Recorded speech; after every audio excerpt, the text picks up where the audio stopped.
aujourd'hui, petit cours sur les contrepoisons sur fourrure avec les plots intermédiaires.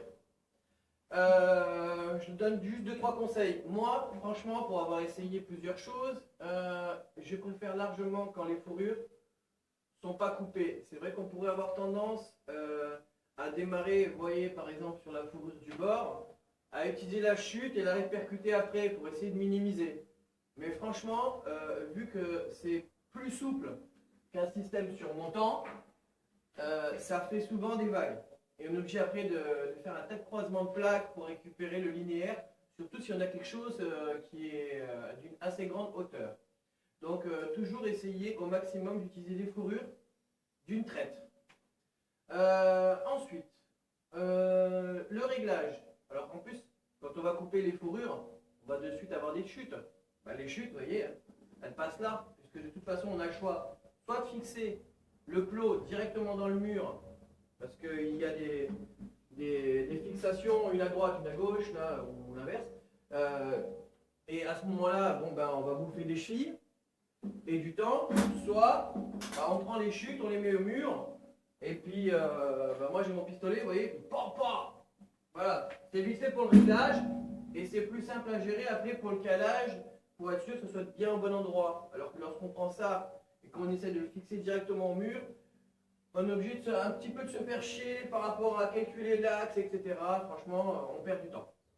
Donc, utilisez les chutes de la coupe pour les fixer au mur.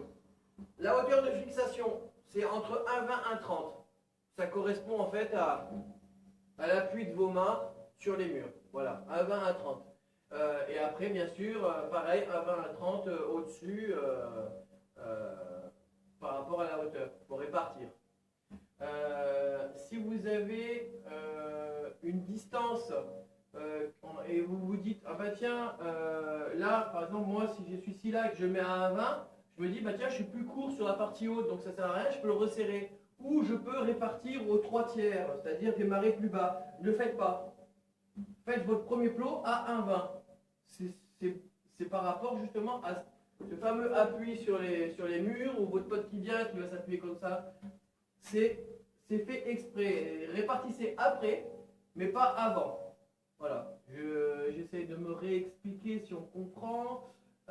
Si j'avais par exemple 2,50 m et que je me dis que j'ai un plot à 1,20 et donc l'autre à 2,40 m, je me dis tiens, je pourrais les répartir plutôt à 80-80 et après du coup ben, ça me fait 3/3. Et du coup j'aurais démarré mon premier plot ici. Mais du coup, j'aurai la partie souple ici. Et c'est la partie souple sur la zone qui, généralement, les meubles, ils y arrivent. Vous, vous y appuyez. Tout se fait dans cette zone-là. Donc, 1,20 entre 1,20 et 1,30. C'est le premier plot intermédiaire. Utilisez la chute, les fourrures que vous avez coupées, et les fourrures, les mettre dans leur entièreté. Enfin, je ne sais même pas si ça se dit. Ensuite, alors moi les plots que j'utilise, là c'est ceux-là, là ils sont hyper simples. Pourquoi? Parce que, hop, en fait ils s'emboîtent, ils coulissent, donc on les place, on les clip dedans, ils ne gênent pas avant le réglage, et au moment du réglage, ça va être simplement à tourner, clac, comme ça, donc quand on va le caler, comme ça, clac, et ça bloque le réglage. Donc la méthode, on met le premier, on met le dernier, on met tous les autres, mais on les fixe, vous voyez, je me débloque là, on les fixe plus loin. Voilà. Comme ça, on est sûr qu'ils ne touchent pas la petite cordelette. Du coup, une fois que le premier est réglé avec une règle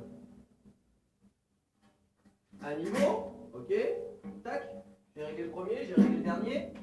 Je m'accroche ma petite cordelette comme je peux au niveau du premier là. Et après, en fait, il n'y a plus qu'à suivre. Voilà, je me positionne et je clique.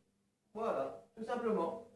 Prévoir de laisser un petit millimètre de jeu parce que de toute façon, il y a toujours un petit peu de souplesse.